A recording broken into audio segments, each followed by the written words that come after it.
Hello and welcome to Plastering Guru. Today's job is this awesome loft. As you can see, it's been nicely plasterboarded and ready for the next stage, which is of course plastering. I'm going to be using Thistle multi-finish in a 2-coat system. It needs a bit of preparation first. We're going to put angle beads on the corners and scrim all the joins.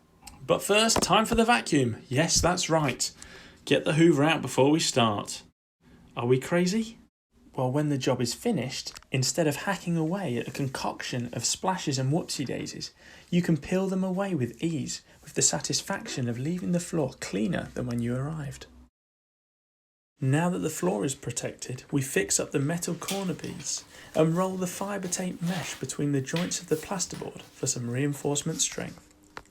Starting to take shape with those clean, crisp edges, it's time to reach for the dust mask and make some noise. Once it's at the smooth, creamy consistency, not dissimilar to Greek yogurt, it's time to wet your hawk and trowel and get ready to begin.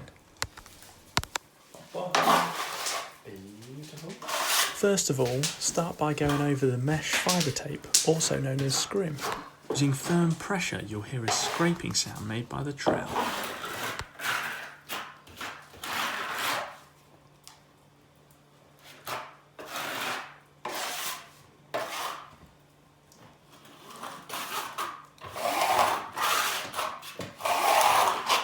Once the scrim has been covered, you can start in the top left-hand corner if you're right-handed, the top right corner if you're left-handed. Again, with a tight grip and firm pressure, you are trying to put on a thickness of about 2 millimeters.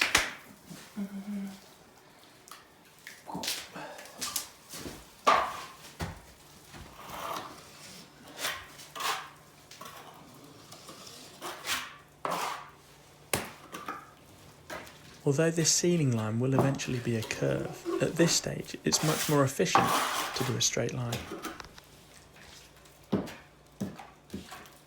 This left to right and right to left motion works well for the top section of the wall. Now that that is done, we can start from the bottom and go upwards, like this.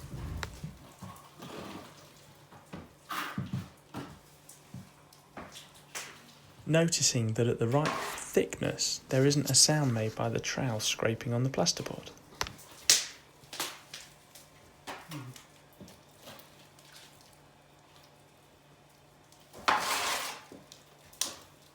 Nice relaxed, simple, up and down strokes work really well.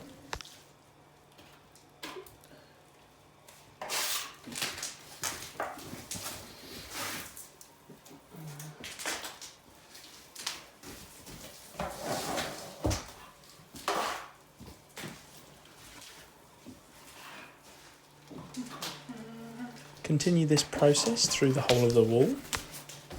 Now that I'm sure you've got the hang of that, let's speed up the process.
Now time to continue the process on the other wall. And ceiling.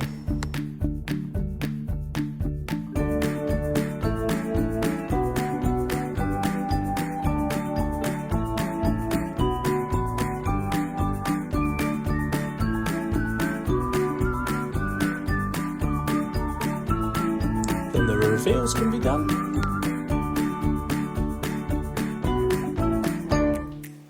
Now that's the first coat almost done. It just leaves the curve, which we're just going to go over now. Any little bits? Yes, I think you had too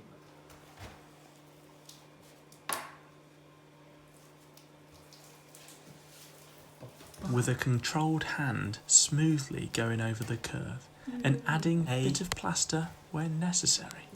While Dan carries on with the curve, I dust off the speed skim and get to work.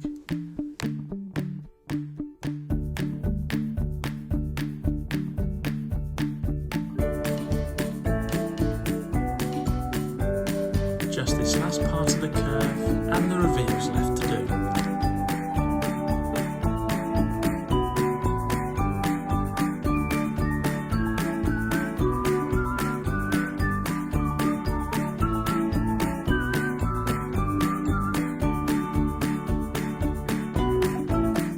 Flat and complete, it's time to open a window and get the second coat mixed up.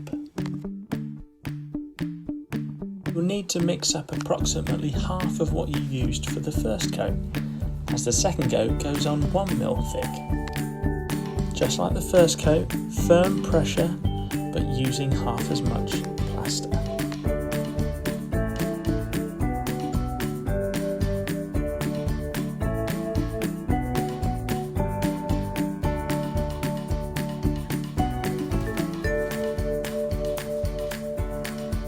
That's both coats complete now.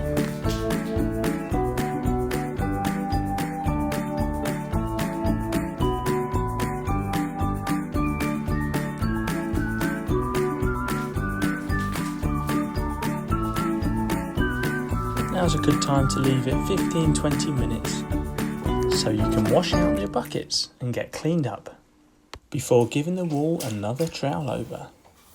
Wet your trowel as always. And let's begin. A quick scrape of the edges makes life easier, and even the dampen of a brush really helps.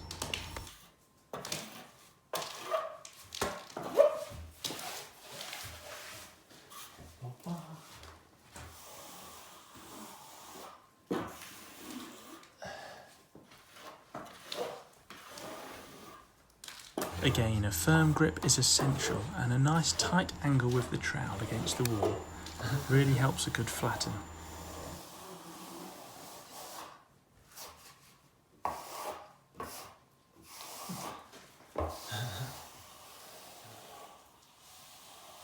You can add a little bit of water if necessary.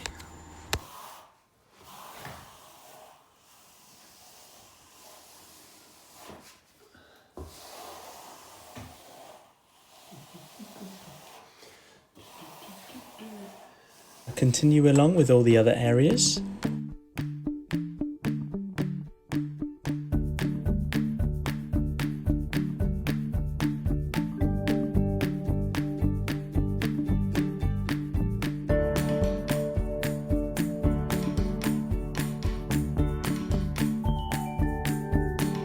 Quick scrape of the door frame keeps the plaster flatter and the carpenter smiling.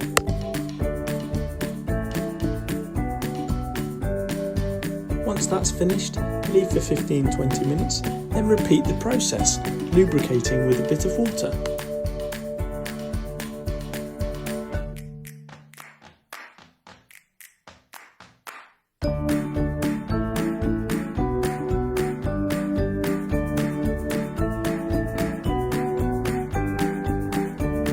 For the last going over, I like to bring out my cheeky plastic trowel, which gives it a nice finish without upsetting the decorator.